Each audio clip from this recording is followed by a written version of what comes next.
வணக்கம், welcome to cooking with Chitra அன்பு channel. நான் சித்ரா பேசுகிறேங்க. இன்றைக்கி நம்ம மாவிளக்கு ரெசிபி தாங்க பார்க்க போகிறோம். அது எப்படி செய்யலான்னு பார்க்கலாம். இந்த ஆடி மாதத்தில் நம்ம அம்மனை வேண்டி இந்த பல விளக்கெல்லாம் எல்லாருமே வீட்லேயும் கோயில்லையும் ஏற்றுவாங்க. நம்ம இந்த சூப்பரான இந்த மாவிளக்கு ரெசிபி எப்படி செய்யலான்னு பார்ப்போங்க.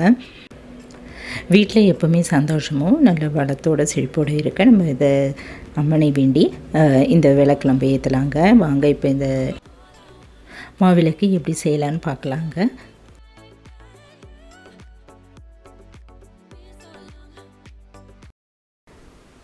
இப்போது ஒரு கிண்ணத்தில் ஒரு கப் அளவு பச்சரிசி மாவரிசி அதை போட்டுட்டு தண்ணி ஊற்றிட்டு நல்லா களைஞ்சிடலாங்க.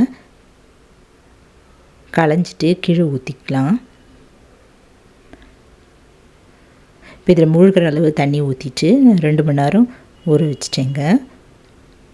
2 மணி நேரம் கழிச்சு பார்க்கலாம். நல்லா ஊறிடுச்சு. இதை நம்ம வெள்ளை துணியில் ஒரு 10 to 15 நிமிஷம் வரைக்கும் தண்ணியெல்லாம் வடிவிட்டு நல்லா காய வச்சுக்கலாங்க. ஃபேன் கீழே அடியிலே நம்ம வச்சுட்டு காய வச்சிடலாம். இப்போ இது மிக்ஸி ஜாரில் போட்டுட்டு நைஸாக அரைச்சிக்கலாங்க.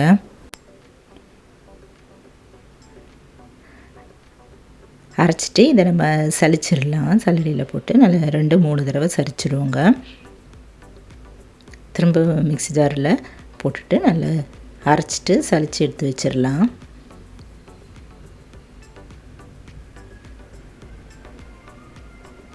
இப்போ இதில் ஒரு 1/2 கப் அளவு பொடித்த வெல்லம் அதை போட்டுக்கலாங்க.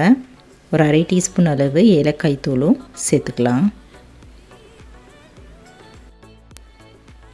இப்போ இதை நல்லா பெசரிக்கலாங்க. எல்லா இடமும் இந்த ஏலக்காய் தூளும் வெல்லமும் நல்லா கலந்து வச்சிடலாம். இதை நான் மிக்ஸி ஜாரில் போட்டு ஒரு சுற்று அரைச்சிட்டு எடுத்து வச்சிட்டேங்க. ஈஸியாகவும் முடிஞ்சிச்சு.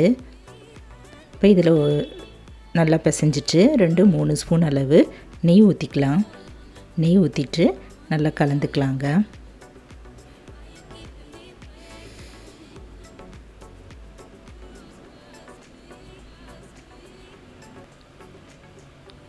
எல்லா இடமும் படுற மாதிரி நல்லா இது போல் பிசைஞ்சு எடுத்து வச்சுட்டேன்.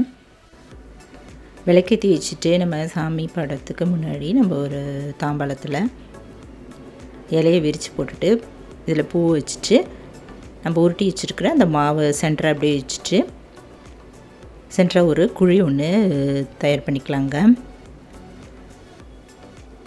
இது சுற்றியிலே ஒரு 3 பொட்டு சந்தன பொட்டு வச்சிடலாம். வச்சுட்டா அது மேலேயே 3 குங்குமம் பொட்டும் வச்சுருவோம். கூடவே தாம்பாளத்துலேயும் நம்ம சந்தனம் குங்குமம் பொட்டுலாம் வச்சிடலாம். இப்போ சென்டராக அந்த குழியில் 2-3 ஸ்பூன் அளவு நெய் ஊற்றிட்டு திரி அப்படியே வச்சிடலாங்க. திரி இந்த போல் வச்சுட்டு நம்ம விளக்கேற்றி வச்சிட வேண்டியதாங்க. நம்ம வீட்டில் காமாட்சி அம்மன் விளக்கை ஏற்றிட்டு வெத்தலைப்பாக்கு பூ பழம் தேங்காய் இதெல்லாம் கூட வச்சுட்டு நம்ம இந்த விளக்கெல்லாம் ஏற்றிடுவோங்க. இப்போ நல்லா வேண்டிக்கலாம். வீட்டில் மகிழ்ச்சியும் செழிப்பும் வளர நம்ம வேண்டிக்கலாம். நாடும் வீடும் சிறக்கவும் நம்ம எல்லோரும் நல்லா இருக்க வேண்டிக்கலாங்க. இது நல்லா 1 மணி நேரத்துக்கு கிட்டத்தட்ட நல்லா எரிஞ்சுதுங்க. எரிஞ்சு தானாக நின்று போயிடுச்சு. இப்போ அதில் இருக்கிற திரியெல்லாம் எடுத்துகிட்டு ஒரு பாத்திரத்தில் போட்டு வச்சுட்டேங்க.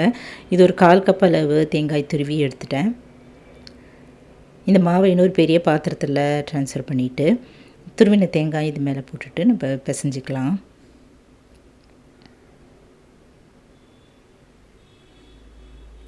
பிசைஞ்சிட்டு சின்ன சின்ன உருண்டையாக உருட்டிடலாங்க. இது வீட்டில் இருக்கிற சின்ன பசங்க பெரியவங்களுக்கு எல்லாருக்குமே ஒரு உருண்டையாக கொடுக்கலாங்க. அப்புறம் தெரிஞ்சவங்களுக்கு கூட இதை நம்ம கொடுக்கலாம். நீங்களும் இந்த மாவிளக்கு மாவு பச்சரிசி ஊற வச்சு அரைச்சி இதை போல் செய்து பாருங்கள். இந்த ஆடி மாதத்தில் அம்மனை வேண்டி நம்ம இதை போல் மாவிளக்கு மாவு பூஜை எல்லாமே செய்யலாங்க. உங்களுக்கு இந்த வீடியோ பிடிச்சதுன்னா என்னுடைய சேனலான குக்கிங் வித் சித்ரா அன்பு சேனலை சப்ஸ்கிரைப் பண்ணிக்கோங்க. தேங்க்ஸ் ஃபார் வாட்சிங். நன்றி, வணக்கம்.